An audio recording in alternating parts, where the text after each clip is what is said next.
आदरणीय मैडम स्मिता जी, मैडम निर्मला जी और बाकी सभी स्टाफ के सभी बहन और भाइयों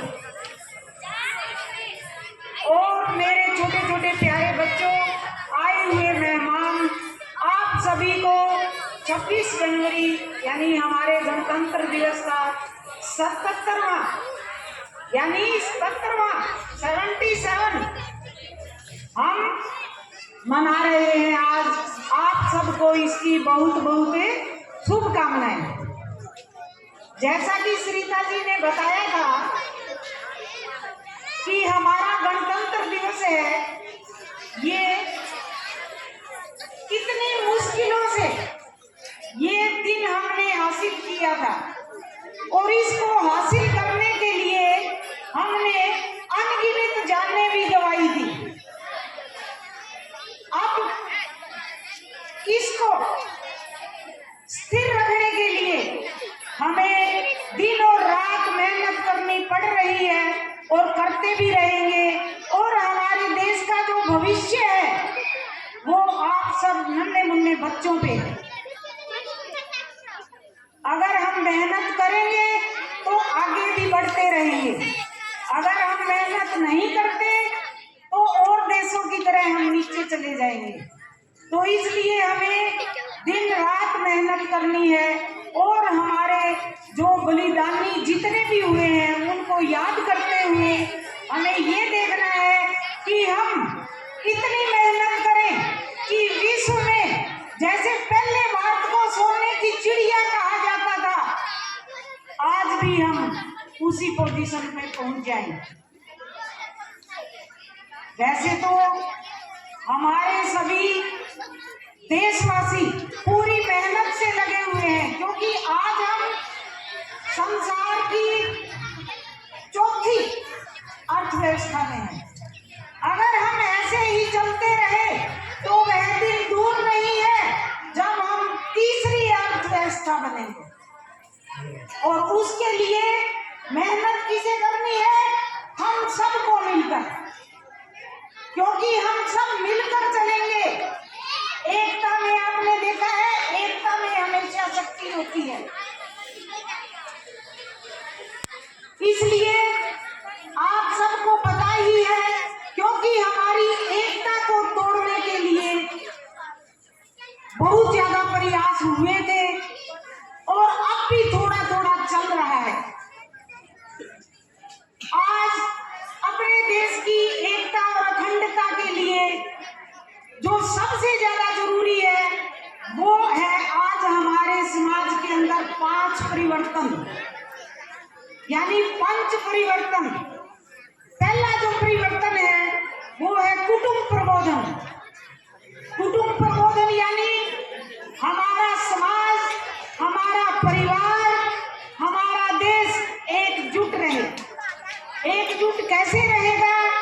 अगर हमारा परिवार एकजुट नहीं है तो हमारा मोहल्ला एकजुट नहीं हो सकता, मोहल्ला एकजुट नहीं है तो हमारा वो राज्य भी एकजुट नहीं हो सकता, और अगर राज्य एकजुट नहीं है तो हमारा देश कभी भी एकजुट नहीं हो सकता।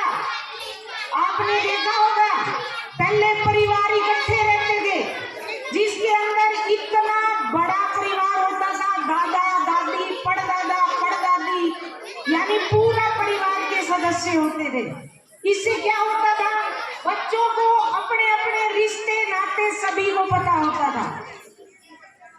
आजकल एक मान लो लड़का हो लड़की हो, उसके बाद यूं कहते हैं कि अपने को और संतान चाहिए ही नहीं।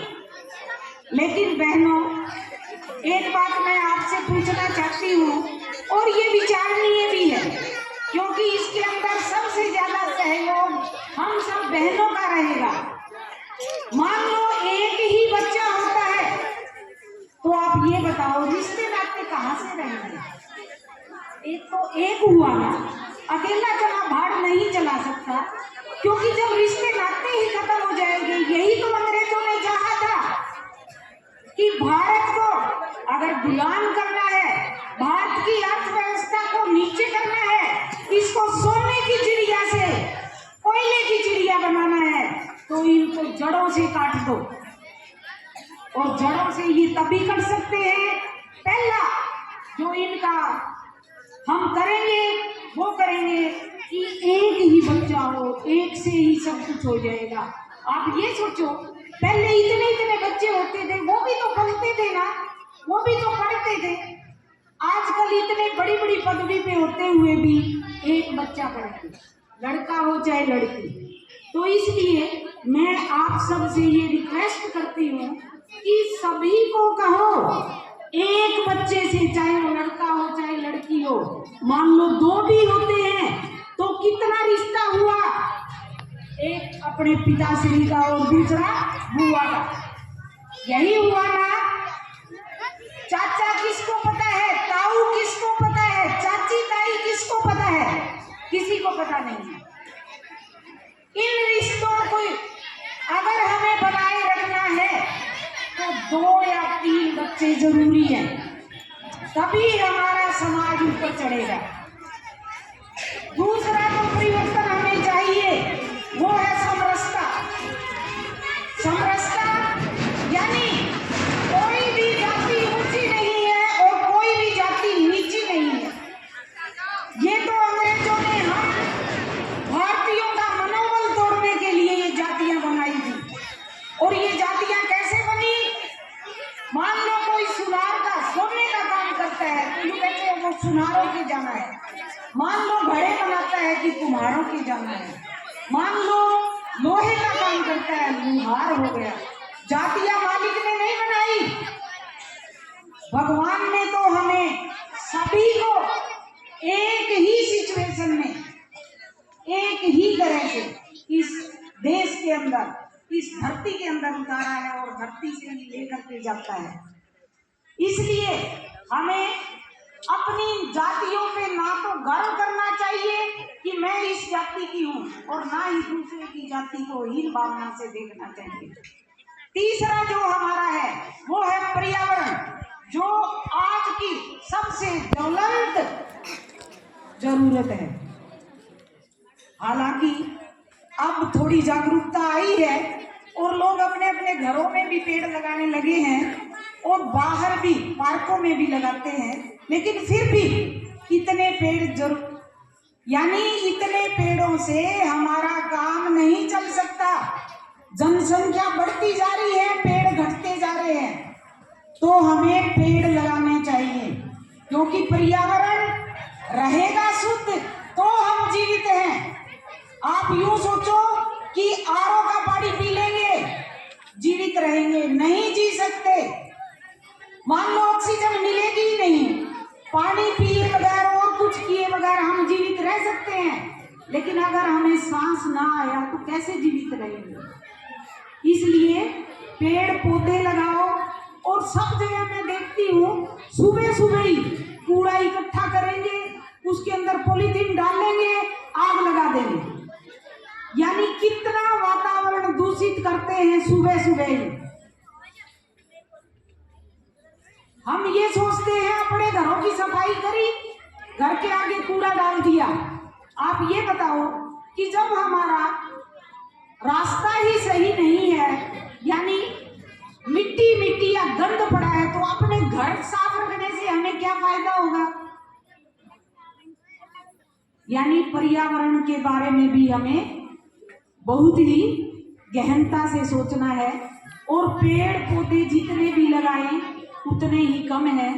जैसे अभी सरकार ने भी ये चलाया था कि एक पेड़ माँ के नाम, और इधर भी स्कूल में भी सब मैडम ने बांटे थे कि पेड़ लगाओ। तो ऐसे ही कोरोना में आपने देखा होगा कि कैसे आदमी फटाफट मर रहे थे। उस टाइम क्या कह रहे थे? पेड़ होते तो इतनी मौतें नहीं होती। तो पेड़ कौन लगाएगा? भगवान तो लगाने से रहा, आगे हम ही लगाएंगे। तो इसलिए शुद्धता यानी सफाई सभी को रखनी बहुत ही जरूरी है, और इसमें अहम भूमिका रहेगी आप सबकी। चौथा जो है परिवर्तन वो है हमारा सबका बोध। बोध यानी हमारी भाषा, हमारा भोजन और हमारा पहनावा। भाषा, मैंने देखा है कि बहुत बच्चे थोड़ा पढ़ लिख जाते हैं, उसके बाद यूं सोचते हैं मैं इंग्लिश में मान लो टर्टर करता रहूंगा, तो यूं कहेंगे बहुत ही मॉडर्न बच्चा है भाई, बहुत ही पढ़ा लिखा है ये तो। अगर मैं इंग्लिश में नहीं बोलूंगा तो लोग यूं कहेंगे कि इतना पढ़ा लिखा है, इसको इंग्लिश भी नहीं बोलनी आती। तो ये बिल्कुल गलत है, क्योंकि हमें अपनी भाषा पे गर्व होना चाहिए। हम हिंदुस्तान के हैं वासी और हिंदी हमारी राष्ट्रभाषा है, इसलिए। और हम हरियाणा में रहते हैं तो हमारी हरियाणवी भाषा है, हमें अपनी भाषा पे भी गर्व होना चाहिए, हमें हरियाणवी बोलनी चाहिए, इसमें कोई दिक्कत नहीं और ना ही शर्म महसूस होनी चाहिए। हिंदी बोलो, जहां जरूरत है इंग्लिश बोलो। दूसरी बात, भोजन।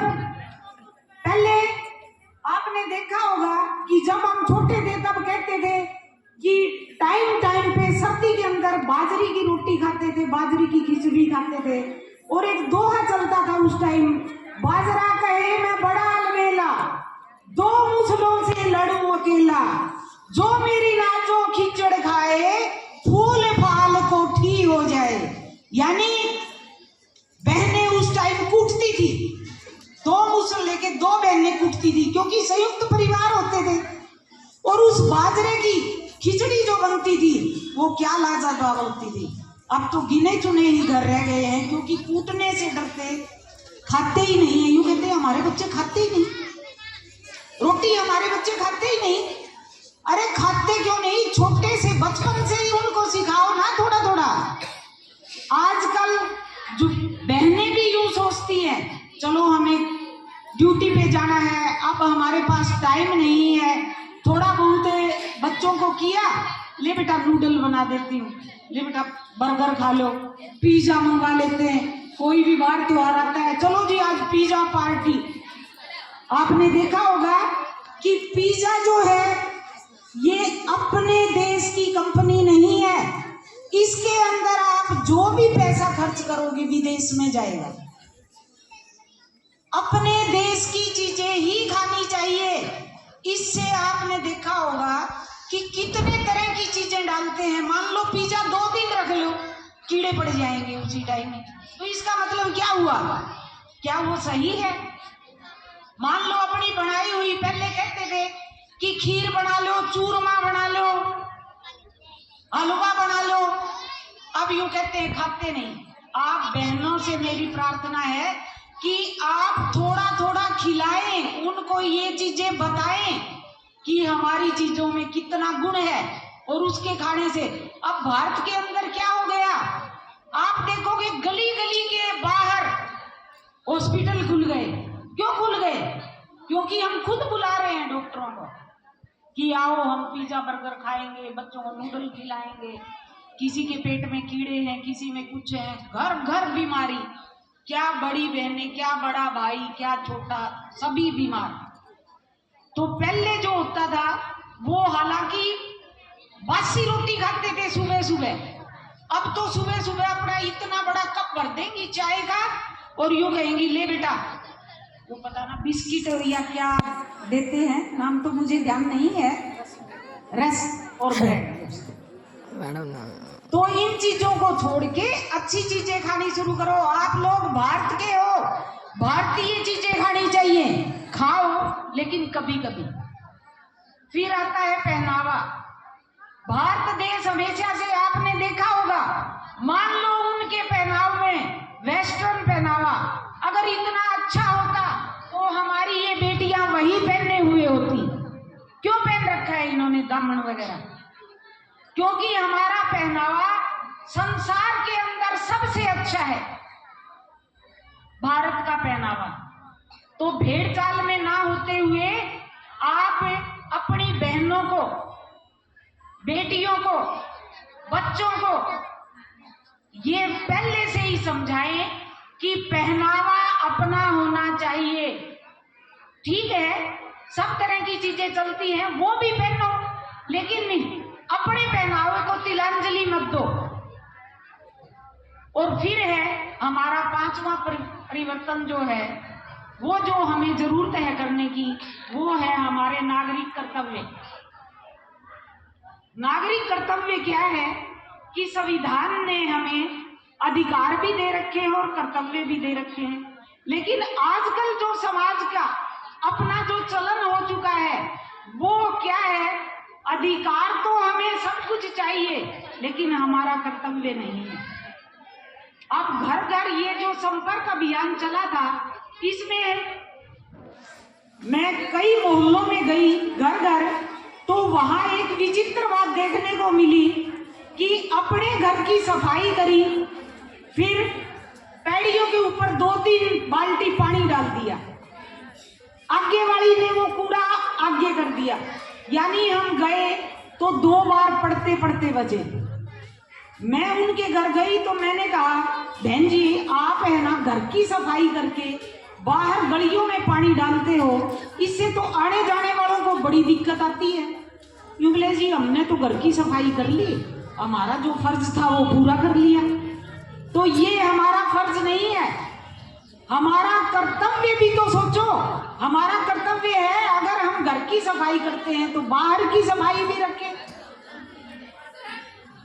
अपने मोहल्ले में प्यार प्रेम से रहें। आज की जो विडंबना है सबसे बड़ी वो है कि मान लो एक मोहल्ले के अंदर 20 घर हैं या 30 घर हैं, एक घर से दूसरे घर वाले को यूं पता नहीं होता कि ये यहाँ कौन रहता है, क्या करते हैं, ये कितने इनके बच्चे हैं। इसलिए सबसे पहला जो हमारा कार्य है वो है हमारी एकता में अनेकता। हमें पास पड़ोस में भी प्यार से रहना चाहिए, हर एक के सुख दुख में काम आना चाहिए। ये जो 5 परिवर्तन है ये आज के हमारे बढ़ते हुए देश की सबसे बड़ी और सबसे जरूरी चीज है, इसलिए ये हमें करनी है।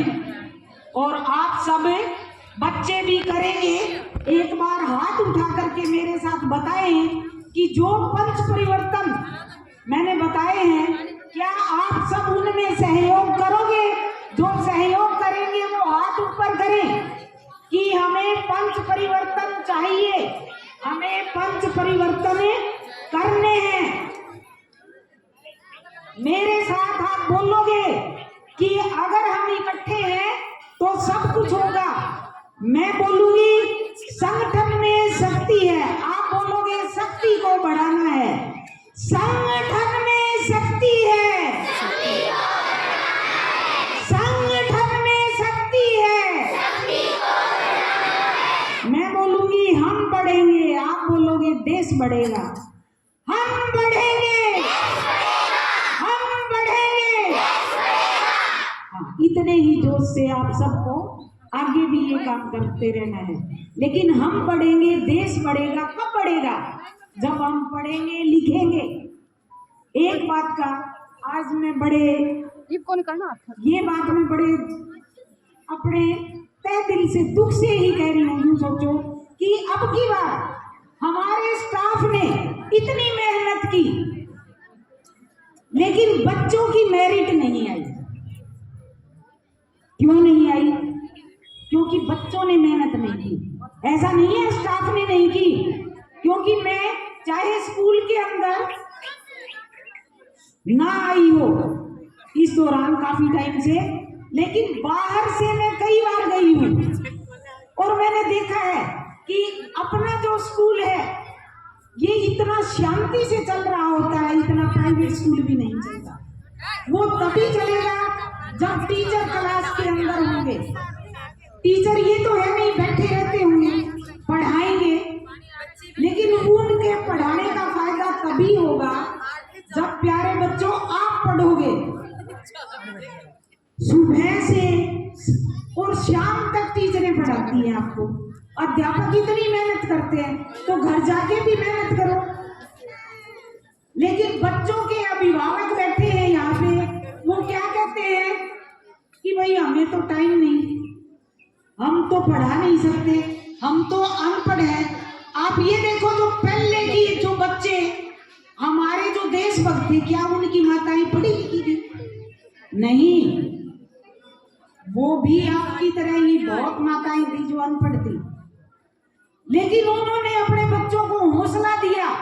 आजकल क्या करते हैं, सुबह सुबह ही मान लो माँ काम कर रही है और बच्चा यूं कह रहा है कि नाश्ता बना दो, है जा, नाश्ता तो स्कूल में मिल जाएगा, जाके वहां पे कर लेना, ले मोबाइल ले ले, इतने तक मोबाइल ले, मैं काम करती हूँ।